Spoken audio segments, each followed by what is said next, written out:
এখানে আসলে আমাদের অনেককে এবং আমাকেও গল্প বলতে বলা হয়েছে। সেই গল্প যে গল্প অন্যরা শুনে উদ্বুদ্ধ হবে। আমি বাংলাদেশের নারীদের জন্য দুটো কাজ করেছি, দুটো ট্যাবু ভেঙেছি। আজ থেকে প্রায় ৩৫ বছর আগে একটি বিশ্ববিদ্যালয়ে ভর্তি হয়েছিলাম।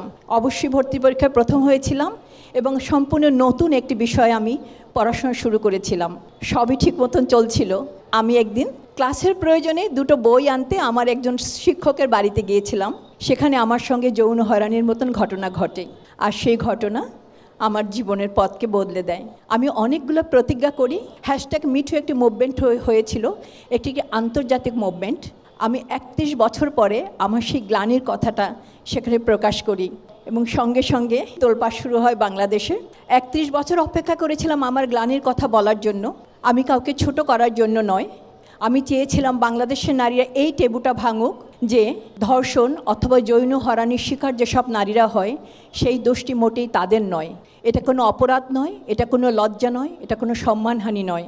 আমি যখন আমার বিষয়টি, আমার গল্পটি পাবলিশ করেছিলাম ন্যাশনাল এবং ইন্টারন্যাশনাল প্ল্যাটফর্মে, তখন ঠিক আমারই পরপর ১৩ জন এবং ২ জন ছেলেও আমাদের সঙ্গে ছিল। তারা তাদের প্রতি হওয়া যৌন হয়রানির যে গল্প, সেটা গল্প পাবলিশ করেছিল এবং ওই ঘটনার পরিপ্রেক্ষিতে টোটাল বাংলাদেশের অফিস আদালতগুলো নড়ে উঠেছিল। সুপারফিশিয়ালি ভিজুয়ালি আমরা যে জিনিসটা দেখতে পাই, মানুষ আসলে তা নয়। এবং একটি যৌন হয়রানির ঘটনা একজন নারীর জীবনে সমস্ত পট পরিবর্তন করে দিতে পারে, কিন্তু আমি থেমে যাইনি। আমি এই টেবুটা ভাঙতে চেয়েছি, আমি মনে হয় ভাঙতে পেরেছি। কারণ ২০১৮ সালের পরে দেখা যাচ্ছে সামাজিক মাধ্যমে অনেক নারী, অনেক মেয়ে তাদের প্রতি হওয়া হয়রানির কথা বলেছে। যে হয়রানিগুলোতে এভিডেন্স ছিল, অনেকে কোর্টে কেস করেছে, বিচার চেয়েছে।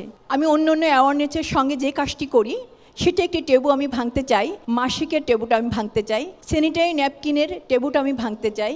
আমি যেটা করি সম্পূর্ণ ভলান্টারি হিসেবে, আমি প্রান্তিক নারীদের কাছে যাই, স্বল্প মূল্যে কিভাবে স্যানিটারি ন্যাপকিন তৈরি করা যায় সেটা তাদের শিখাই, যাতে তারা নিজেরা ব্যবহার করে, যাতে তারা তাদের এটা জীবিকা হিসেবে গ্রহণ করতে পারে। এবং সাথে সাথে আমি যখন ট্রেনিংগুলো করাই, আমি একটি খোলা জায়গায় ট্রেনিং করানোর চেষ্টা করি। সেখানে নারী পুরুষ সকলে যেন দেখতে পারে কিভাবে বানায় স্যানিটারি ন্যাপকিন কী। এবং আমি যেটা করি, সামাজিক মাধ্যমে স্যানিটারি ন্যাপকিনকে সরাসরি পোস্ট করতে থাকি এবং যেসব নারীরা স্যানিটারি ন্যাপকিন বানায় গ্রামে, তাদের ছবি আমি পোস্ট করতে থাকি। যে একটা টেবু নয়, স্যানিটারি ন্যাপকিন এবং মাসিক নারীর জীবনে একটি চূড়ান্ত সত্য এবং মানব সভ্যতার একটি চূড়ান্ত সত্য, যেটা কোনো গোপন বিষয় নয়। আমি এখানে যারা বয়োজ্যেষ্ঠ আছেন তাদের বলতে চাই, নিজের প্রতি যৌন হয়রানির ঘটনাগুলো প্রকাশ করুন, বলুন, প্রতিবাদ করুন।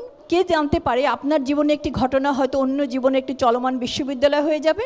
এবং ছোটদের বলবো, নিজের প্রতি হওয়া যৌন হয়রানির গল্পগুলো প্রকাশ করুন, বলুন, প্রতিবাদ করুন, যাতে সেই সকল যৌন হয়রানক মানুষেরা ভয় পায় এই শরীরটা আপনার, এই শরীরের মালিক আপনি এবং এই শরীরটি আপনি কখনো কারো কাছ থেকে চেয়ে আনেননি। তো যেহেতু অন্য এই শরীরে লোভ করতে পারে না, অত্যাচার করতে পারে না, কোনো বঞ্চনাও করতে পারে না, তো আপনার শরীরের উপরে হওয়া যে কোনো নির্যাতন, যে কোনো অন্যায় আপনি প্রতিবাদ করুন, আপনি বলুন।